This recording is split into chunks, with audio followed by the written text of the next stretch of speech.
Tari tradisi Jawa Barat.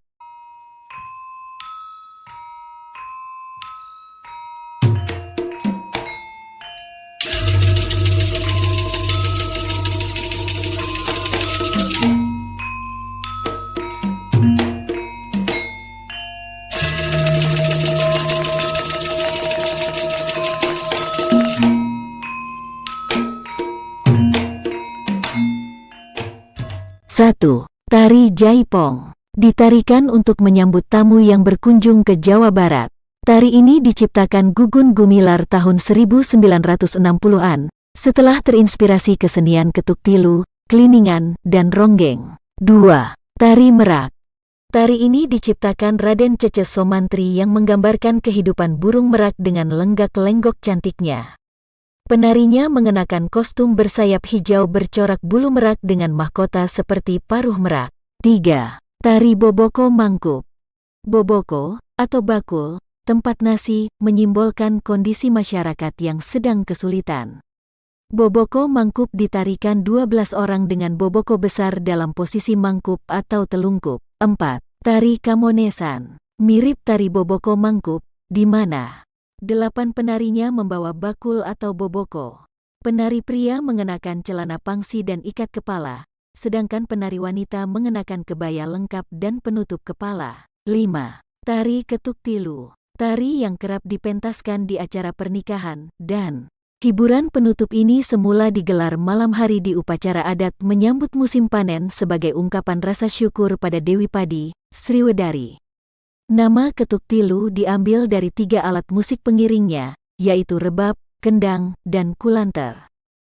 6. Tari Kerses. Tari ini pengembangan dari tari tayub yang tumbuh pada masa keemasan kaum bangsawan zaman awal. Tari Kerses diajarkan secara sistematis dengan pakem tertentu ketika menarikannya. 7. Tari Topeng Cirebon. Cerita Panji lazim pada masyarakat Jawa. Di Cirebon, Panji diceritakan dalam bentuk tari topeng yang dulu memiliki 10 karakter: Panji, Pemindo, Samba, Rumyang, Tumenggung, Pati, Kelana Muda, Kelana Godek, Kelana Udeng, dan Jingga Nanom. Tarian di wilayah Kesultanan Cirebon ini ada di Subang, Indramayu, Jatibarang, Majalengka, Losari, dan Brebes juga. Disebut tari topeng karena penarinya mengenakan topeng saat menari. Terkadang dimainkan satu penari, kadang ditarikan beberapa orang. 8. Tari Topeng Indramayu. Karakter kelana yang bertopeng merah menyeramkan di daerah Indramayu ada 2 yang menjadi ciri khasnya, yaitu topeng kelana udeng dan kelana gandrung. Kelana udeng yang punya brewok di Golek Cepak Sunda, bercerita tentang Raja Blambangan yang hendak melamar Dewi Sekartaji, di saat Panji pun hendak melamarnya. Keduanya lalu bertarung memperebutkannya. Dan Raja kalah. Dalam pentas, kelana udeng ditarikan setelah topeng kelana gandrung. Kelana udeng menjadi ciri khas tari topeng Indramayu karena konsisten dibawakan Mimi Rasinah, seorang maestro tari topeng Indramayu setelah vakum ketika topeng masih berjumlah 10. Selain Mimi Rasinah, Wangi Indria juga dikenal sebagai penari topeng Indramayu. 9. Tari Topeng Kuncaran. Tari topeng dari Cirebon ini mengisahkan dendam seorang raja pada seorang putri yang menolak cintanya. Para penari mengenakan topeng dengan beragam ekspresi, gelang tangan kaki, anting, membawa keris, mahkota, dan bergerak. Diiringi gong, bonang, hingga saron. 10. Tari Wangsa Suta. Tari tradisional ini menggambarkan pertempuran Wangsa Suta yang dipentaskan 7 penari pria berkostum kuning khas hulu balang kerajaan, diiringi musik gamelan, ditambah seruling. Gerakan para penari seperti memperlihatkan aneka bentuk formasi dalam peperangan.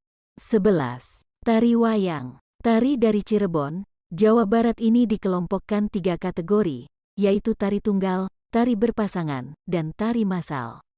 Tari wanita terdiri Putri Lungguh sebagai tokoh Subadra, kemudian Arimbi serta Ladak untuk tokoh Srikandi. Tari wayang dikenal masyarakat sejak masa Kesultanan Cirebon pada abad 16, yang dipimpin Syekh Syarif Hidayatullah, yang kemudian diwariskan secara turun-temurun, dan disebarkan seniman keliling yang datang ke daerah Sumedang, Garut, Bogor, Bandung dan Tasikmalaya. 12. Sisingaan, atau gotong singa, adalah seni pertunjukan rakyat dari Kabupaten Subang, berupa tandu yang ditunggangi anak dan diangkat 4 orang yang menari, diiringi musik tradisi.